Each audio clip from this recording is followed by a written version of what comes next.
तो straight of Hormuz को लेकर ईरान ने अमेरिका को सीधी धमकी दी है कि अगर कोई भी अमेरिकी जहाज निकला तो हम उसको तबाह कर देंगे। वहीं ईरान की धमकी के बाद से अब तक सिर्फ 7 oil tanker he straight of Hormuz से निकल पाए हैं, जिसमें 7 मालवाहक भी जुड़े हुए थे। ये बड़ी खबर आपको बता दें, ईरान की धमकी के बाद स्ट्रेट ऑफ हॉर्मुज बंद हो चुका है और ये ईरान ने कह दिया है कोई भी अमेरिकी जहाज यहां से निकलेगा तो उसको तबाह कर दिया जाएगा। और ईरान की धमकी का असर अब दिखाई दे रहा है। अब जहाजों की आवाजाही बंद हुई है। 8 मार्च से अब तक सिर्फ 7 जहाज ही निकले हैं और वो जो 7 जहाज हैं वो मालवाहक जहाज थे, जिनके बारे में जानकारी दी जा रही है। धमकी के बाद अब उसका असर दिख रहा है स्ट्रेट ऑफ हॉर्मुज पर।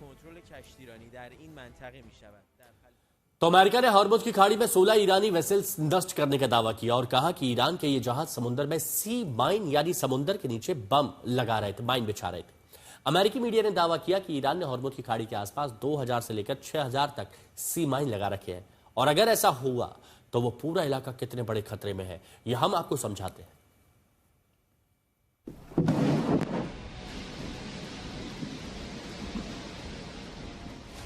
ईरान की लड़ाई अब होर्मुज की खाड़ी तक आई है। होर्मुज की खाड़ी में जहाजों की आवाजाही बंद है क्योंकि यहां ईरानी हमले का ही खतरा नहीं है। ईरान के समंदर में हजारों हजार ऐसे बम तैर रहे हैं जो किसी भी जहाज को निशाना बना सकते हैं। समंदर के अंदर तैरता बारूदी जखीरा किसी भी जहाज को समंदर के अंदर डुबोने के लिए काफी है। दरअसल समुद्र में बारूदी जखीरा बिछाने के कई तरीकों में एक तरीका फ्लोटिंग बमों का है, जिसमें पहले समंदर में बम गिराया जाता है। ये बम लोहे के एक भारी एंकर के जरिए जुड़ा होता है और वो एंकर समुद्र की सतह पर जा टिकता है। उस भारी एंकर के जरिए बंधा बम मशरूम की तरह समंदर के पानी में तैरता रहता है। इन बमों में अकॉस्टिक सेंसर्स लगे होते हैं जो समंदर की सतह पर गुजर रहे जहाजों की आवाज को सेंस करते हैं। जैसे ही कोई जहाज उस बम की जद में आता है तो उसमें विस्फोट कर दिया जाता है। ईरान के समंदर में किस तरह से सी माइन बिछाए गए हैं ये कहना मुश्किल है, लेकिन अगर अमेरिका इन समुद्री बारूदी सुरंगों को हटाने की कोशिश करता है तो वो कितनी बड़ी जद्दोजहद हो सकती है उसे ऐसे समझिए।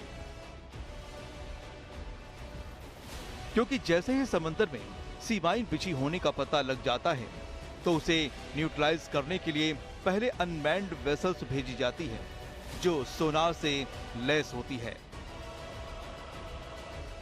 इस शिप में under water mine neutralization system यानी बाराकूड़ा वेपन सिस्टम को समुद्र में भेजा जाता है। ये मिसाइल नुमा वेपन सिस्टम समुद्र में बिछाए गए बारूदी सुरंग तक पहुंचकर पहले उसकी तस्वीर भेजता है। जब तस्वीर में बारूदी सुरंग की पुष्टि हो जाती है तो उसे विस्फोट कर उड़ा दिया जाता है। लेकिन अमेरिकी सेना के लिए यह करना आसान नहीं, क्योंकि विदेशी मीडिया के मुताबिक ऐसी 6000 बारूदी सुरंगें ईरान ने बिछाई हो सकती है। इसके अलावा ईरानी समुद्र की सतह पर मैग्नेटिक सी माइन भी हो सकते हैं जो समुद्र की सतह पर फेंक दिए जाते हैं और जैसे ही कोई जहाज उनके संपर्क में आता है तो लोहे से चिपक जाते हैं। इनमें विस्फोट करके भी किसी जहाज को समंदर में डुबोया जा सकता है। इसके अलावा ईरान के समंदर में एक और तैरता छोटा खतरा भी हो सकता है। 3.5 क्विंटल वाले ये UVV 50 नॉट्स की स्पीड से समंदर में तैर सकते हैं जो 50 किलो तक की वॉरहेड्स ले सकते हैं। ये समंदर की सतह और अंदर दोनों जगहों से टारगेट को नष्ट करने में सक्षम है। हालांकि ईरान के समंदर में इसकी तैनाती या उपयोग की कोई सूचना नहीं है, लेकिन ऐसे तमाम खतरे जंग की हालत में उस होर्मुज की खाड़ी में हो सकते हैं जिसके डर से वहां जहाजों की आवाजाही बंद है। आज तक ब्यूरो।